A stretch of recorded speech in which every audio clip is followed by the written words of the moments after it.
Olá, a paz do Senhor Jesus. Eu sou o pastor André Cardoso e que alegria poder estar mais uma vez aqui com vocês para mais uma escola bíblica online da Igreja Evangélica Canaã. Graças a Deus, estamos de volta, estamos de pés e glorificando o nome do Senhor. Hoje nós temos a grata satisfação de ter a presença do nosso querido amigo Naldo Aguiar.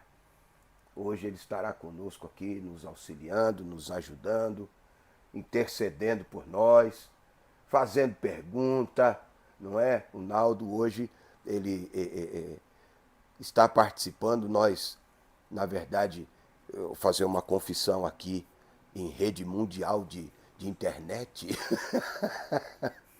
Pedi socorro para o Naldo aos 45 do segundo tempo. Pastor Pedro, que estaria conosco gravando, que é um dos líderes do departamento que trata dos casais e famílias aqui da nossa igreja. Ele também faz parte da diretoria da nossa igreja. E com todo esse processo de crescimento, de expansão da igreja, são necessárias reuniões e uma participação mais efetiva do pastor Pedro, assim como dos outros pastores que compõem a diretoria da nossa igreja. Então, por essa razão, o pastor Pedro não pôde estar. E aí nós recorremos ao nosso amigo Naldo Aguiar. Paz do Senhor, Naldo. A paz do Senhor, meu querido. Glória a Deus, glória a Deus. Que bênção você estar aqui com a gente. Será um prazer contribuir para essa bênção que é a escola bíblica. Amém, amém. Online.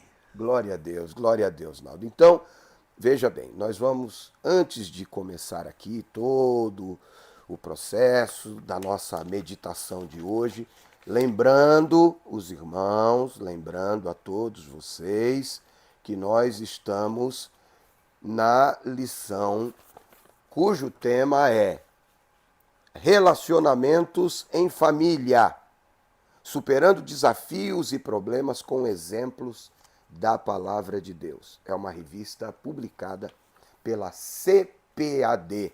O comentarista desta lição, pastor Elienay Cabral. Elienay Cabral, um homem de Deus, uma referência da teologia pentecostal no Brasil. Então, hoje, mais especificamente, o tema é os prejuízos da mentira na família. Os prejuízos da mentira na família. É o tema que nós estaremos estudando nesta escola bíblica. Mas antes de darmos segmento, e com a ajuda do meu amigo Naldo, do Eri, que está aqui hoje, conduzindo aí toda a produção, nós vamos dirigir a Deus uma palavra de oração e então assim está dando sequência à nossa escola bíblica. Tudo bem? A nossa meditação desta semana. Senhor Deus, em nome de Jesus, eu quero te agradecer por esta oportunidade mais que o Senhor concede de estarmos juntos, reunidos, debruçados sobre a tua palavra para aprender mais da mesma. Que tudo o que for feito aqui seja para a honra e glória do teu nome e edificação nossa e de todo aquele que irá receber este conteúdo. Pai, eu quero pedir que a tua bênção alcance cada uma, todas as famílias do teu povo, todos aqueles que têm no Senhor a esperança, têm no Senhor a certeza da salvação, que a tua boa mão esteja estendida, alcançando famílias, esposos, pais, filhos, enfim, meu Pai, guardando cada um em nome de Jesus. Que alguns que porventura receberem esse conteúdo, que ainda não entregaram a sua vida ao Senhor, que ainda não confessam Jesus como único e suficiente Salvador da sua vida, que sejam alcançados, que sejam abençoados através deste trabalho. Abençoa, Senhor, toda a equipe aqui da produção, o Naldo que está conosco hoje, os nossos pastores, pastor Rogério Pardini, Anderson Moraes, todos os ministérios da nossa igreja e todos os ministérios e igrejas e irmãos de outras denominações que participam conosco e que nos apoiam nesse trabalho, que a tua bênção seja derramada sobre cada um e todos eles, sem medida, para a honra e glória do teu nome, em nome de Jesus. Amém e amém. Glória a Deus. Então, nós vamos aqui para a nossa lição hoje. Os prejuízos da mentira na família. O texto áureo encontra-se em Colossenses, capítulo 3, versículo de número 9, que diz: não mintais uns aos outros, pois que já vos despistes do velho homem com seus feitos. Não mintais uns aos outros, porque já vos despistes do velho homem com seus feitos. Versículo 9 de Colossenses, capítulo 3. A Bíblia é quem diz: aquele que está em Cristo, nova criatura é. As coisas velhas ficaram para trás, eis que tudo se fez novo. Se somos nova criatura, novas pessoas em Cristo Jesus, velhos hábitos, velhas manias devem ser deixadas para trás. Não devem mais fazer parte da nossa vida. A verdade prática: a mentira pode até dar flores, mas não produz fruto para o bem. A mentira, num primeiro momento, pode ser um recurso, pode parecer um recurso interessante. Mas a Bíblia diz que a mentira tem por pai o diabo. Viu? Então, ainda que pareça interessante, é melhor trabalhar com a verdade. Tá bom? Vamos à nossa leitura em classe, a nossa leitura bíblica em classe. Você que está acompanhando, pegue a sua Bíblia, faça a leitura, acompanhe a leitura, leia a Bíblia. Nós aqui na Escola Bíblica da Igreja Canaã sempre incentivamos a vocês e a todos que nos permitem entrar aí na sua casa, através aí do smartphone, computador, enfim, não sei, mas nós estimulamos que você leia a sua Bíblia, ame a sua Bíblia, estreite o seu relacionamento com a sua Bíblia, ela está aí para você, viu? Em nome de Jesus. E eu quero, Naldo, você me ajuda, meu amigo? Vamos fazer a leitura bíblica em classe? Está em Atos, capítulo 5, dos versículos 1 ao 11. Certo. Vamos lá, meu amigo? Vamos lá. Acompanhe a leitura aí. O versículo 1. Mas um certo varão chamado Ananias, com Safira, sua mulher, vendeu uma propriedade e reteve parte do preço, sabendo também sua mulher, e levando uma parte, a depositou aos pés dos apóstolos. Disse então Pedro: Ananias, por que encheu Satanás o teu coração para que mentisses ao Espírito Santo e retivesses parte do preço da herdade? Guardando-a, não ficava para ti? E vendida, não estava em teu poder? Por que formaste esse desígnio em teu coração? Não mentiste aos homens, mas a Deus. E Ananias, ouvindo estas palavras, caiu e expirou. E um grande temor veio sobre todos os que isto ouviram. E, levantando-se os jovens, cobriram o morto, e, transportando-o para fora, o sepultaram. E, passando-se um espaço quase de 3 horas, entrou também sua mulher, não sabendo o que havia acontecido. E disse-lhe Pedro: Dize-me, vendestes, portanto, aquela herdade? E ela disse: Sim, portanto. Então Pedro lhe disse: Por que é que entre vós vos concertastes para tentar o Espírito do Senhor? Eis aí a porta aos pés dos que sepultaram teu marido, e também te levarão a ti. e logo caiu aos seus pés e expirou. E, entrando jovens, acharam-na morta e a sepultaram junto do seu marido. E houve um grande temor em toda a igreja e em todos os que ouviram estas coisas. Glória a Deus. Amém, Naldo. Senhor. Glória a Deus por essa lição, por esta porção bíblica lida aqui conosco. Os objetivos dessa lição propostos pelo pastor Elienay Cabral, pelo comentarista da lição, são os seguintes: investigar a natureza da conversão de Ananias e Safira. Foi uma conversão genuína? Eles tinham, de fato, desejo de servir a Deus com tudo aquilo que tinham? Segundo, refletir a respeito do problema da mentira, não só no âmbito pessoal, mas as suas consequências na família. E, em terceiro lugar, expor o conselho bíblico de como proteger a família da mentira e da hipocrisia. Mentira e hipocrisia são irmãs, quase gêmeas. Estão ali, de mão dada.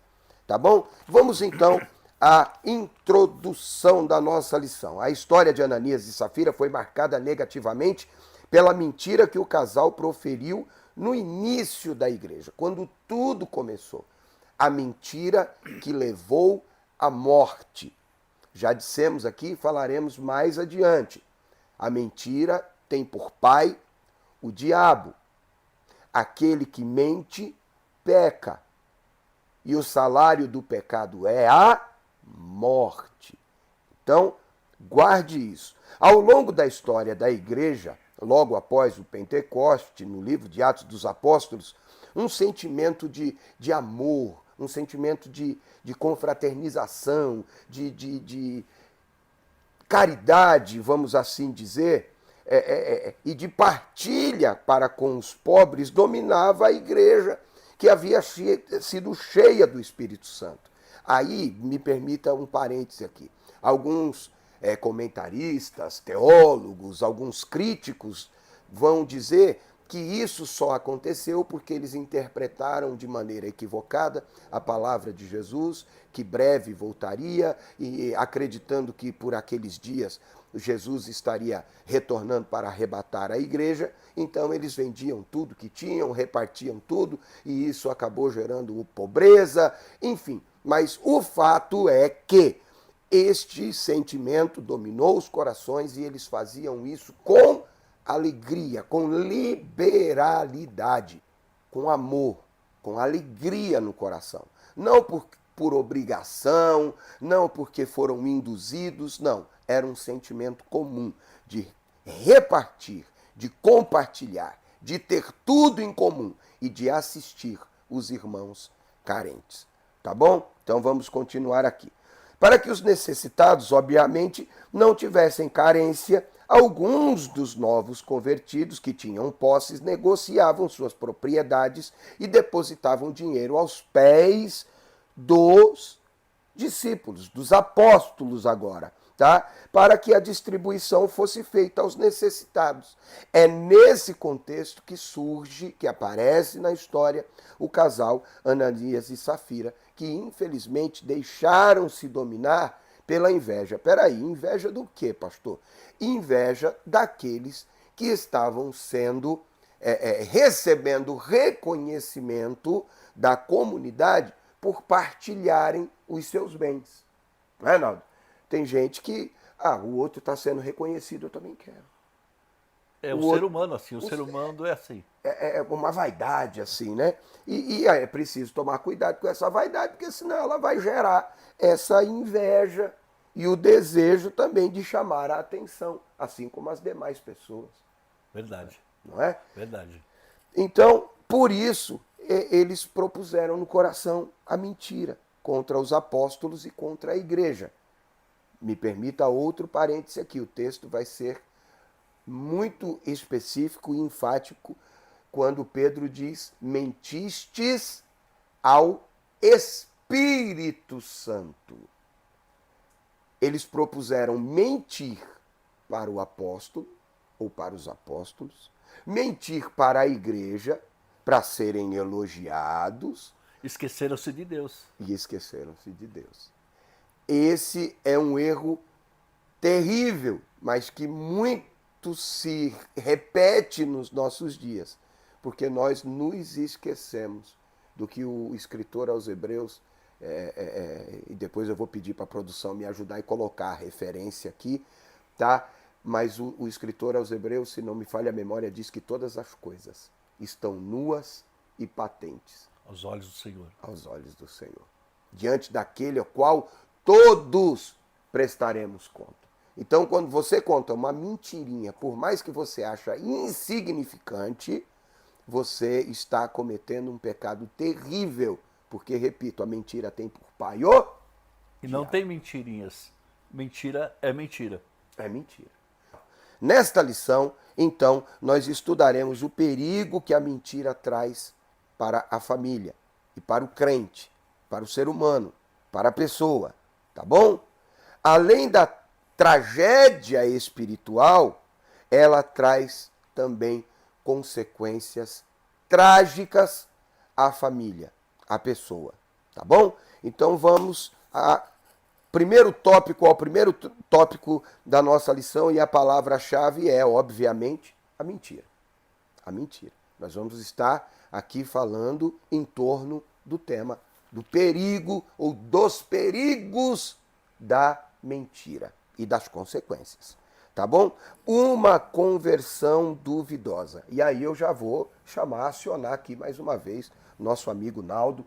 Temos participação já? Temos sim, meu pastor, temos. Aí a primeira é: por que essa conversão duvidosa? Por que temos essa conversão duvidosa? Ah, sim, muito importante. O tema fala a respeito disso. Uma conversão duvidosa. Por que dizemos e podemos dizer que a conversão de Ananias e Safira foi duvidosa? Vamos à lição. Porque as atitudes que eles tomaram, as atitudes do casal, revelaram que uma genuína e profunda transformação na vida deles não tinha acontecido. Ainda eles não haviam sido alcançados por aquele poder do Espírito Santo que tomou a igreja ali no início, na igreja primitiva, quando a igreja foi cheia do Espírito Santo. Eles ainda não haviam experimentado isso. Eles não pensaram nas consequências. Não pensaram. Pensaram no momento, não nas consequências. Exatamente. E não levaram em conta o que a Bíblia diz, que o texto diz que tudo eles tinham em comum, o partir do pão, o assentar-se à mesa, e que eles perseveravam na doutrina dos apóstolos. Então, eles ficaram mais preocupados com as aparências do que com o ensinamento, o aprendizado e uma vida cheia do Espírito Santo e transformada pelo poder da pregação. Paulo escreve em Romanos, capítulo 1, no versículo 16, e é uma referência usada aqui na lição: porque não me envergonho do evangelho de Cristo, pois é o poder de Deus para a salvação de todo aquele que crê, primeiro o judeu e também do grego. Então, eu preciso, a partir do momento que eu assumo essa conversão, que eu assumo esta nova vida com Cristo, eu preciso entender que o evangelho, ele é poder de Deus para a salvação. Então, eu não posso me deixar levar pelas aparências. Eu preciso buscar crescer em graça, em conhecimento, ser cheio da palavra para ser cheio do Espírito Santo. Caso contrário, a conversão é duvidosa. É o que, infelizmente, nós vemos em muito nos nossos dias. Todos os dias em rede social, notícia de gente famosa ou ex-famosa no meio secular, que simpático à igreja e a uma determinada linha de pregação, dizem agora ter entregue a sua vida a Jesus. mas que não abandona os velhos hábitos e vive uma vida apenas de aparência. Isso é uma coisa muito séria, tá? Embora eles tivessem sido atraídos pela prática da igreja, pela pregação, pelo estilo de vida dos apóstolos e dos novos crentes, não era o suficiente. Não basta ser simpático à causa do evangelho, é preciso ser transformado pelo evangelho, tá? Ananias e Safira não compreenderam a obra da regeneração, do ser nova criatura, das coisas velhas que ficam para trás, do tudo se faz novo. Eles não entenderam isso. Ou seja, eles não foram genuinamente transformados. Por isso dizemos uma conversão duvidosa, tá? Há uma conversa emblemática entre Jesus e Nicodemos, em que Nicodemos busca Jesus e ouve do mestre a seguinte expressão: aquele que não nascer de novo. Aquele que não nascer de novo não pode ver o reino de Deus. Nicodemos, então, pergunta, um homem tão inteligente, tão sábio, não é, Naldo? Pergunta a Jesus: como, pois, eu, já sendo grande, homem, feito, velho, vou entrar de novo no ventre da minha mãe para nascer de novo? Jesus disse: não. Aquele que não nascer da água, do Espírito, aquele que não tiver um novo nascimento do céu, do alto, do trono de Deus, uma vida regenerada, transformada pelo Espírito. Então ele revela aos simples, esconde dos sábios. Entendeu? Pegou? É preciso nascer de novo. Não basta ser simpático à pregação e nem simpático à igreja e aos cultos. É preciso nascer de novo. Caso contrário, será uma conversão parcial, duvidosa. Tá? Se você quiser ler mais a respeito desse diálogo entre Jesus e Nicodemos, leia João capítulo de número 3.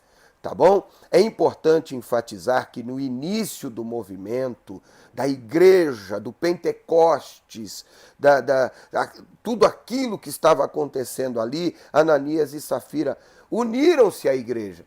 Eles faziam parte da igreja, eles estão frequentando a igreja, eles estão participando das reuniões, eles estão ouvindo os apóstolos, eles estão vendo tudo o que está acontecendo, os pobres sendo assistidos, os de maior condição financeira, muitos vendendo todos os seus bens, outros uma parte dos bens, mas enfim, eles traziam e depositavam aos pés dos apóstolos. Eles estavam vendo tudo aquilo, passaram a fazer parte da igreja, estavam na igreja, mas ainda não eram igreja.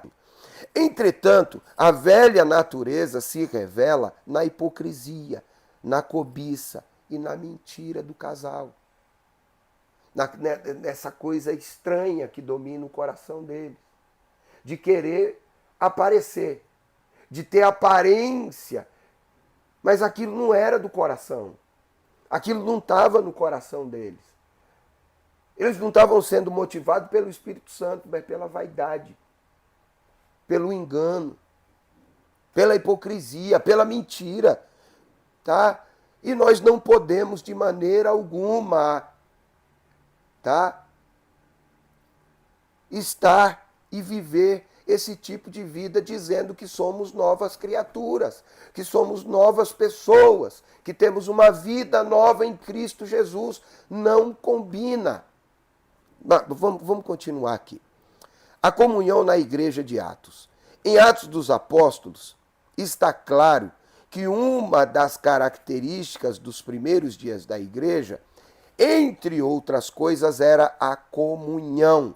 Atos 2,42. Eles perseveravam na doutrina dos apóstolos, na comunhão e no partir do pão era estar junto, era o momento da comunhão, era aprender aos pés daqueles que andaram com Jesus, que ouviram, que receberam em primeira mão os ensinamentos de Jesus. Eles estavam ali compartilhando isso e então assentavam-se à mesa, tinham tudo em comum no partir do pão, enfim. Os convertidos a Cristo daquele tempo, advindos do grande grupo dos quase 3.000 novos cristãos, tinham tudo em comum, pois o Espírito Santo gerou no coração desses cristãos um amor generoso e voluntário. Generosidade e voluntariedade não tem nada a ver com mentira, vaidade, hipocrisia e reconhecimento ou busca de reconhecimento humano. Tudo o que nós fazemos. Jesus, lá atrás, já havia dito, quando vocês forem fazer algo, tenham sempre em mente o seguinte, e já foi tema de outras lições nossas aqui, tá? A vossa justiça em tudo deve exceder a do fariseu, porque o fariseu é aquele cara que faz para ser visto.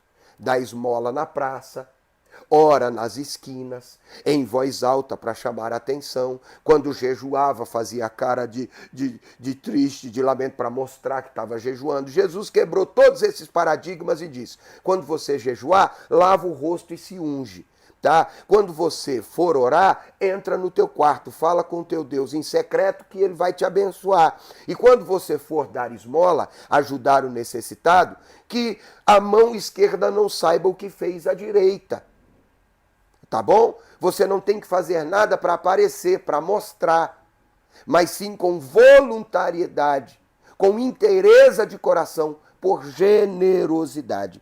A marca dessa igreja era ajuda mútua, pois seus membros vendiam suas propriedades, depositavam valor arrecadado aos pés dos apóstolos, e esse dinheiro tinha o objetivo de ajudar os mais pobres. Leia, confira Atos capítulo 4, versículo 34 e 35. Um exemplo desse espírito na primeira igreja foi um homem chamado Barnabé. José, chamado Barnabé. Ele vendeu as suas terras e entregou todo o dinheiro nos pés dos apóstolos. E isso de maneira completamente voluntária, para suprir a necessidade dos cristãos. Interessante que o relato de Ananias e Safira vem imediatamente depois. Bem diferente. Totalmente contrário, né? Eles viram José, ou Barnabé, chamado Barnabé, fazendo e, de certa forma, sendo abraçado por aqueles que, com gratidão, estavam recebendo aquela ajuda, e aquilo entrou no coração dos dois. Por que estão abraçando só o Barnabé? Por que estão agradecendo Barnabé? A gente pode fazer igual. Mas eles não pensaram do que ele entregou tudo. Eles não pensaram nisso. Com generosidade. Ele não mentiu. Ele não fez parcialmente. Ele entregou aquilo que ele propôs no seu coração. Paulo escrevendo aos Coríntios, segundo aos Coríntios, capítulo 9, você conhece isso, Deus ama aquele que faz, que dá com alegria. Não por necessidade, não por obrigação, mas com um coração generoso e voluntário. Viu? Tenha isso em mente, tá? Então, se você quer ler um pouquinho, se você quer ler mais a respeito de Barnabé e a sua atitude, leia Atos, capítulo 4, versículos 36 e 37. Vamos dando sequência aqui. A inveja e a hipocrisia de Ananias e Safira. Temos participação. Temos sim, meu querido. Temos a segunda mais uma participação aqui. Essa pessoa quer saber qual era o plano desse casal, Ananias e Safira, fingindo dar todo o dinheiro. Vamos então, vamos aqui meditar nesse terceiro subtópico e responder a pergunta aí.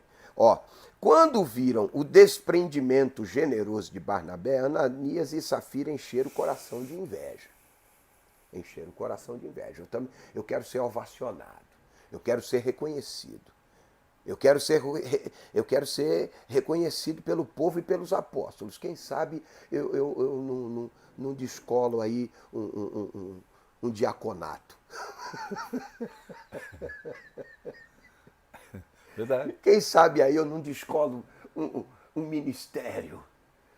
Né? Vamos fazer uma média. Quem sabe a gente não ganha até um cargo aí de terceiro auxiliar do quinto carimbador. Por que eu estou conjecturando isso? Porque era tudo menos voluntariedade e generosidade. O interesse era ter o reconhecimento humano. Vamos lá. Quando eles viram o desprendimento generoso de Barnabé, se encheram de inveja. No lugar de agirem de maneira generosa, eles cultivavam um sentimento carnal. E aí surge um plano, que é a pergunta, que é a participação que nós tivemos. Vamos para o plano.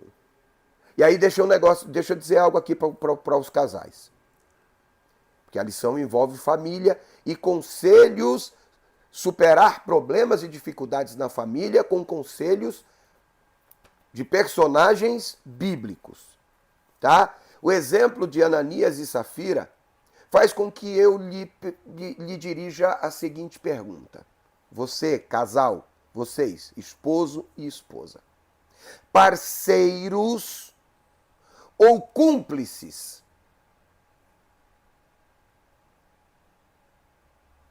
São dois hoje, uma só carne. Mas isso não significa dizer que você deve ser cúmplice do outro, porque a ideia de cúmplice dá a ideia de associação para o crime, para o erro. Tá? Eu tô contigo, você vai mentir, eu tô junto, eu vou mentir junto. Vou me enganar junto. Se é para passar a perna, tô junto. Não. A parceria, o serem dois, uma só carne, implica, tá? Em algum momento, você chamar o teu parceiro, a tua esposa, o teu esposo e dizer: ei, o que está acontecendo? Espera aí. O exemplo veio lá de trás. Nossos irmãos Adão e Eva. A palavra foi direta, incisiva. Deus foi categórico em dizer: não coma, porque o dia que comer vai morrer. Ouviu a serpente, eu vou me lembrar me permita, Jesus, o pastor Cláudio Duarte. Olha o nível que estavam Adão e Eva. Uma escutou a serpente e o outro escutou aquela que escutou a serpente. Esse povo estava sem juízo, gente. Ofereceu, ele comeu. Ele não podia ter olhado para ela e dito: que é isso, mulher? Deus falou que vai morrer. Eu prefiro acreditar em Deus. Mas ele foi junto. Quando a casa caiu, a mulher que tu me deste. Aí foi toda a culpa em cima dela. Jogou a culpa em cima dela. Aí quando Deus olhou para ela, ela disse: não, eu não, foi a serpente que o Senhor deixou entrar aí. Então, que fique claro. Você, esposo, esposa, você não tem que ser cúmplice do outro. Viu? Não pode ser cúmplice. Tá? Vocês são um casal, uma família, esposo e esposa. Cúmplice é uma coisa complicada, né, Naldo? Complicada. E segundo o dicionário, cúmplice significa, ele é um adjetivo e substantivo de dois gêneros. O direito penal, que ou o que contribuir de forma secundária para a realização de crime de outrem, codelinquente. E o adjetivo de dois gêneros figurado, que apresenta intenção repreensível, maliciosa ou sugestiva. Cúmplice. Coautor de ato delituoso. Tá? Coparticipante de algo errado. Então, por favor, tá? E aí eles tramam, eles arquitetam um plano. E o plano era o seguinte, vender a propriedade, pausa, ninguém pediu, Não tem nenhum texto que relata que os apóstolos pediram que eles vendessem qualquer coisa e levassem qualquer oferta. Eles decidiram, tá? Vamos vender a propriedade e levar o dinheiro como oferta à igreja, mas não vamos dar tudo. Vamos falar que foi por um preço, quando na verdade foi outro. Não vamos dar o valor completo. Ananias e Safira fingiram dar todo o dinheiro à igreja. A igreja não tinha pedido nada. Por mais, entenda isso aqui. Porque nesse quesito, todos são perseguidos no que diz respeito à igreja e pastor. Todos. Por causa da conduta de algumas pessoas, e aí isso vai, em todo segmento da sociedade vai haver, infelizmente, até homem de Deus, antes de ser de Deus, é homem, tá? Não vou entrar no mérito disso, mas ninguém obriga ninguém na igreja a ofertar, a entregar, a dizimar. Fazemos porque a Bíblia orienta a fazê-lo, tanto a ofertar como receber, como incentivar a oferta e o dízimo. É uma prática abençoadora segundo aquilo que nós entendemos e compreendemos da Bíblia. Tá? Ninguém é obrigado a qualquer coisa. Nós nem tiramos oferta no culto. Nós não tiramos oferta no culto. Nós recolhemos oferta no culto. Recolhemos ofertas daqueles que com coração generoso e liberal entregam no gasofilácio ou na salva. Nós recolhemos, tá? Mas eles fizeram isso para aparecer. É muito triste quando a hipocrisia e o engano se instalam no coração do homem. Mais trágico ainda, quando essa realidade acontece no seio da família. Então, a mentira é um recurso desastroso, tá? E a mentira, tá, de Ananias e Safira os fez agir de maneira hipócrita. E o que é hipocrisia? Fingir sentimento, crença, valor, virtude que você nunca teve. O hipócrita é alguém que finge ser aquilo que não é, para receber reconhecimento. Ele em si já é uma mentira, já é uma fraude. Viu? Então vamos continuar aqui. Quando a mentira e o engano enchem o coração, cheio do Espírito, incisivo e com autoridade espiritual, o apóstolo Pedro disse: Ananias, por que você? Por quê? Por quê? Por quê? Encheu Satanás o teu coração para que mentisse ao Espírito Santo e retivesse parte do preço da herdade. Guardando-a, não ficaria para ti. E vendendo, não estava em seu poder. A propriedade já era sua. O dinheiro é seu. Ninguém lhe pediu nada. Por que você propôs no coração essa loucura? Você não mentiu para nós, homens só. Você não mentiu para mim. Você mentiu para Deus, para o Espírito Santo. Atos capítulo 5, versículo 3 e 4. O apóstolo Pedro também tratou com a esposa de Ananias, sem ela saber que o esposo havia caído morto, tá? Na presença de todo mundo. Eles tinham combinado o plano, fizeram um plano, vamos mentir, vamos fazer isso, fazer aquilo. Um foi, o outro ficou. Quem ficou não sabia que o outro tinha tombado e chegou para corroborar a mentira. Chegou para reafirmar a mentira. E ela ainda teve a oportunidade, Naldo. Sim, Naldo, por favor. Fizeram um propósito mentiroso. Fizeram um propósito. Mentiroso. Mas mentiroso. Mentiroso. Mentiroso. E seguiram na mentira. Ela teve a oportunidade de fazer certo, tá? Porque quando ela vem e Pedro a questiona, ela confirma: não vendemos por esse valor. Foi assim. Foi assim. Aí, Atos capítulo 5, versículo 9, a parte A.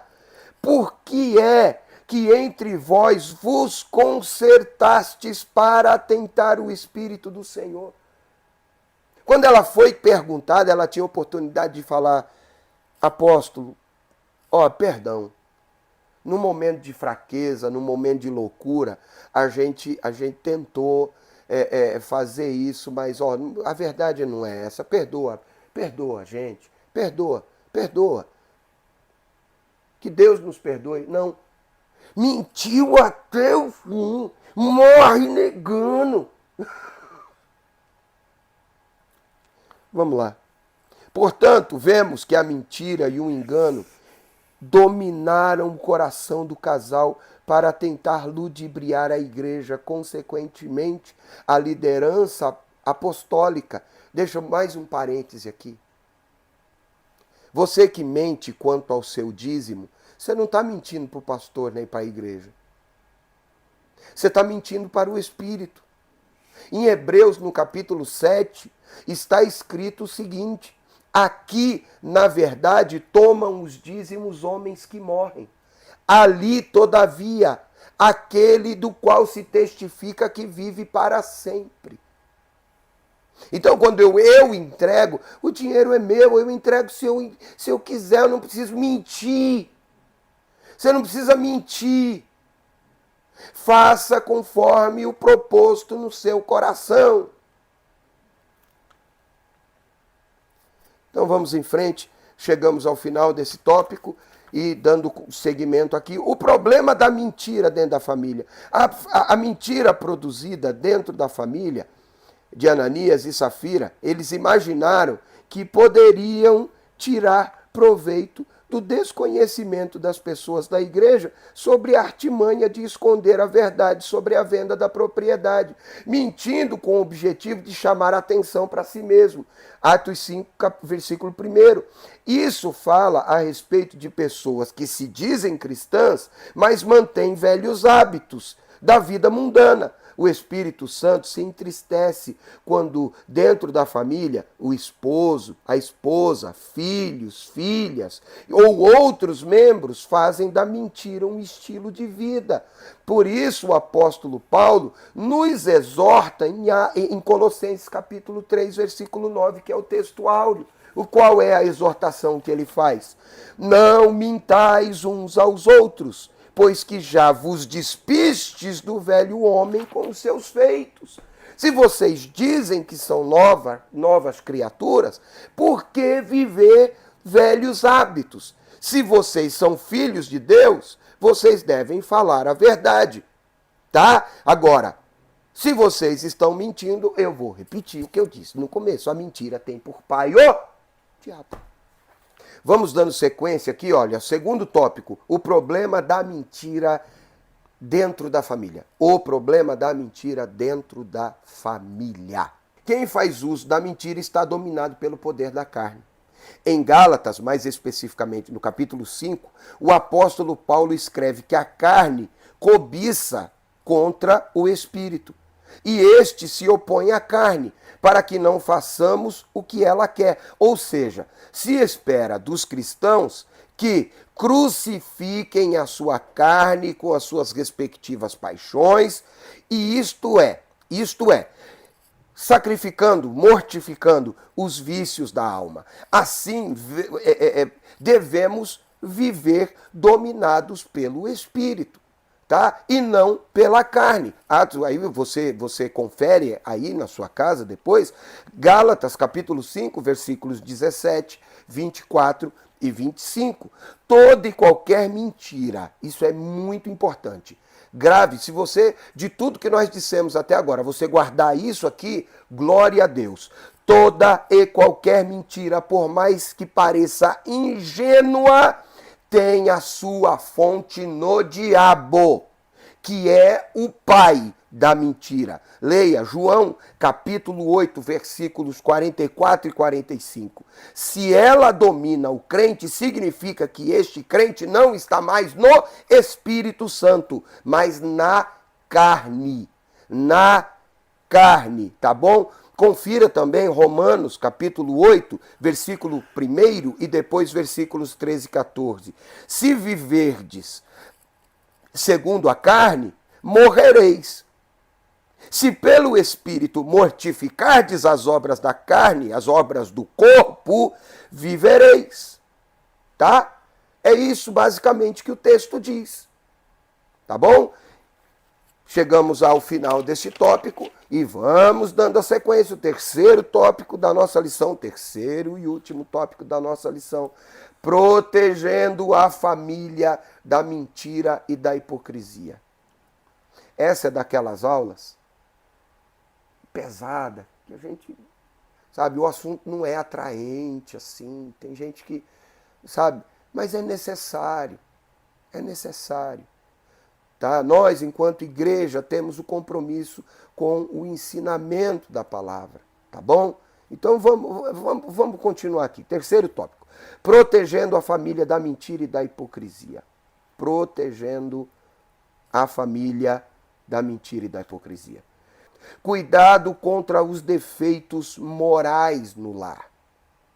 Se o problema moral, e mais especificamente da mentira e da hipocrisia, forem percebidos, detectados, nós não devemos passar panos quentes. Nós devemos tratar, lidar com o assunto, tá? Nós devemos lidar com o assunto de maneira séria, à luz da palavra de Deus. Vamos lá. Quando se permitem certos defeitos morais, como a prática da mentira, do fingimento, da hipocrisia dentro do lar, essa família está fadada ao fracasso. Estamos no Novo Testamento com a história de Ananias e Safira. E no Antigo Testamento temos alguma coisa semelhante a esse jeito, essa coisa que eles fizeram de tentar enganar Temos Deus, sim, não. tentando enganar Deus. Eles não estavam tentando enganar o homem, estavam tentando enganar Deus. Temos alguma coisa? Temos sim. Ó, semelhante ao relato de Ananias e Safira em Atos dos Apóstolos, nós temos a história, tá, de Acã. Verdade. A história de Acã, que dominado pela cobiça e pela hipocrisia, fez o que não deveria ter sido feito. Ele furtou certos objetos ali de Jericó, considerados amaldiçoados, tá? Israel não deveria tomar nada dali como despojo, nenhuma dessas coisas, mas ele foi atraído à cobiça dos olhos. E aí ele roubou, ele tomou aquele despojo. E esse pecado de desobediência trouxe maldição para o povo. Porque ele levou isso para dentro da sua tenda, para a sua família, escondeu isso dentro da sua tenda, não é? E ficou caladinho. O povo sofreu as consequências, não é? Os irmãos sabem, leiam depois, Josué, capítulo de número 7. Eles são questionados, ele não confessa num primeiro momento. Precisou Deus chamar Josué, falar para o povo jejuar, consagrar, colocar o povo diante de Deus e mandar o povo dar glória a Deus, até que o Acã não conseguiu dar glória a Deus, porque ele estava mentindo. Ei, quem mente não glorifica a Deus, senão em palavras do glória a Deus e aleluia, não glorifica a Deus com a sua vida. Quem mente não glorifica a Deus. Vamos repetir o que já dissemos aqui. A mentira tem por pai o diabo. Tá? E as consequências foram terríveis. Ele só vai confessar o pecado em Josué, capítulo 7, versículo 21. E vai sofrer as consequências no versículos 24 a 26. Que foram terríveis também. Morte e destruição por causa da mentira. Alcançaram a casa e a vida de Acã, assim como alcançaram Ananias e Safira. A mentira só traz coisas ruins. Pegou? Repete para nós, Naldo. A mentira só atrai e traz coisas ruins. Pegou? Pegou? Então vamos dar sequência aqui. Precisamos agir com firmeza contra a hipocrisia e a mentira. Ninguém está livre de se achar, de se encontrar dominado pela hipocrisia, pelo desejo de mentir, tá? Como se acharam Ananias e Safira. Ninguém, todos nós estamos sujeitos a isso. Por isso a Bíblia nos ensina que não podemos trocar a verdade de Deus pela mentira, como fazem as pessoas dominadas pelo pecado. Leia Romanos, capítulo 1, versículo 25. Aos servos de Deus cabe fazer um autoexame diante de Deus contra a hipocrisia. Tá? Nós não podemos ser daquele tipo que Jesus falou em Mateus capítulo 7, versículo 3 e 5. Por que tu reparas o argueiro que está no olho do teu irmão e não vê a trave que está no teu olho? Hipócrita, tira primeiro a trave do teu olho e então cuidarás do argueiro de seu irmão.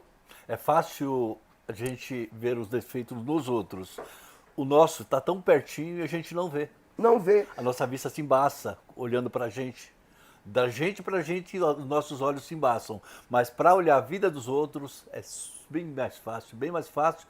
Por isso que o ser humano olha mais a vida dos outros do que a própria dele. Que Deus nos guarde disso. Por isso, todos os meses na Santa Ceia, nós somos relembrados pelo apóstolo Paulo: examine-se, pois, o homem a si mesmo. Devemos fazer um autoexame diante de Deus e não sermos dominados pela mentira e hipocrisia. Esses dois vícios são obras carnais que podem dilacerar, desfacelar uma família. Tá bom? Terceiro e último subtópico aqui. Não deixe o inimigo agir na sua família. Tape as brechas. Não permita que o inimigo tenha legalidade. Tá? O versículo 3 diz: Ananias, por que encheu Satanás o teu coração? Pedro foi enfático. Ananias, por que você permitiu que Satanás enchesse o teu coração com desejo de mentira e hipocrisia? É indiscutível que Satanás age ativamente na terra, e especialmente contra as famílias, e ainda mais contra as famílias que estão em Cristo. Ele trabalha contra essa importante instituição ou instituições que são família e igreja, tá? Investindo contra os seus membros. Infelizmente, como Ananias e Safira, há muitos que permitem que Satanás encha os seus corações para desestabilizar a família. Por isso, cabe-nos estar em oração e vigilância. E aí eu vou chamar uma última participação para nós encerrarmos a lição de hoje, meu amigo Naldo. Certo, meu pastor. E o que nós devemos fazer? O que cabe à família cristã? Estar em oração Aham. e constante vigilância. E seguir o conselho da palavra de Deus em Tiago, capítulo 4, versículo 7, que diz: sujeitai-vos, pois, a Deus, resisti ao diabo e ele fugirá de vós. Viu? Chegamos ao final da nossa lição e a conclusão é: como aconteceu com Ananias e Safira, que foram punidos pelo Senhor com a morte instantânea, membros da família que praticam mentira podem experimentar consequências gravíssimas por causa dessa prática. A Bíblia diz que a igreja é a coluna e a firmeza da verdade. Coluna e firmeza da verdade. Portanto, ainda que num primeiro momento possa parecer difícil o caminho da verdade, este é sempre melhor. A verdade. A verdade é sempre melhor. A verdade é sempre melhor. Provérbios, eu encerro aqui. Encerramos aqui, Naldo. Provérbios 9, versículo 10. O temor do Senhor é o princípio da sabedoria, e o conhecimento do santo, a prudência. Amém. Viu? Então, em nome de Jesus, repreenda.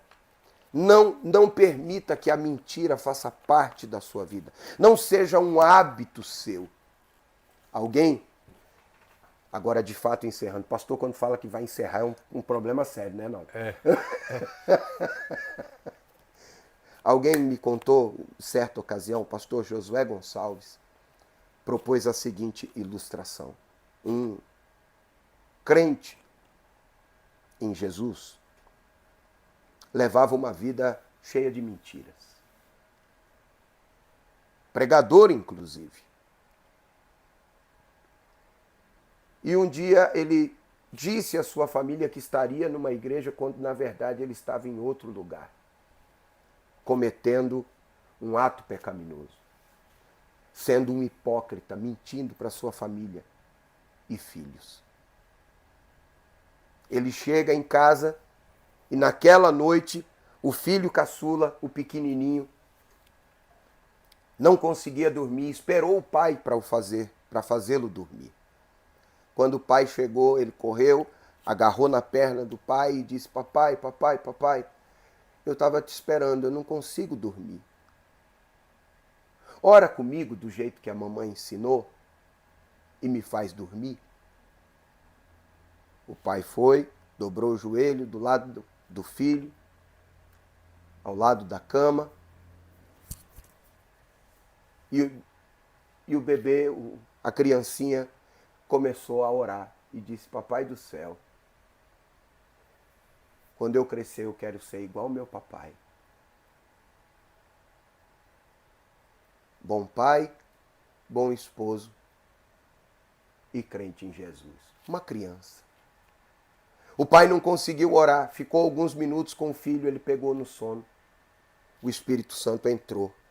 O Espírito Santo moveu o coração daquele homem, que agora se retira do quarto da criança, vai para um lugar sozinho, dobra os joelhos e em prantos ora ao Senhor e diz: não permita que meu filho seja igual a mim, pois eu sou e tenho me tornado um mentiroso, um hipócrita. Me perdoa, Senhor, mas não permita que meu filho seja como eu. E se possível for, me renova, me restaura. Deus usou o seu filho pequeno para exortá-lo, para confrontá-lo, para que ele reconhecesse a situação, o estado em que ele estava vivendo. Que deveria ser inverso. Ele teria que ser igual ao filho dele, sendo o filho exemplo e ele um mau exemplo. Deixa vir as criancinhas, porque das tais é o reino. E tem mais. Se vocês não se fizerem como uma delas, de maneira alguma. Porque a gente ensina as crianças a não mentirem, mas a gente mente. Que o Senhor nos guarde. Em nome de Jesus. Obrigado, Naldo, pela sua participação. Nada, foi um prazer, foi uma delícia. Obrigado. Mesmo no improviso, foi uma delícia. Glória a Deus. Graças a Deus pela sua presença, pela sua companhia. Graças a Deus pela nossa equipe. Eri, Deus abençoe. Vencemos mais um desafio e, permitindo Deus, na próxima semana estaremos de volta com a missionária Melissa, com o pastor Francisco, com o irmão Leandro, ou com o irmão Donizete, ou com o pastor Pedro, ou com o Naldo. Nós estaremos aqui de volta para mais uma escola bíblica online da Igreja Evangélica Canaã. O Senhor te abençoe e te guarde. O Senhor faça resplandecer o seu rosto sobre ti e tenha misericórdia de ti. O Senhor sobre ti levante o seu rosto e te dê a paz. Que a graça do Senhor Jesus Cristo, o amor de Deus e a comunhão do Espírito Santo seja com cada um, com todos nós, em nome de Jesus. Amém e amém. Até mais. Deus abençoe.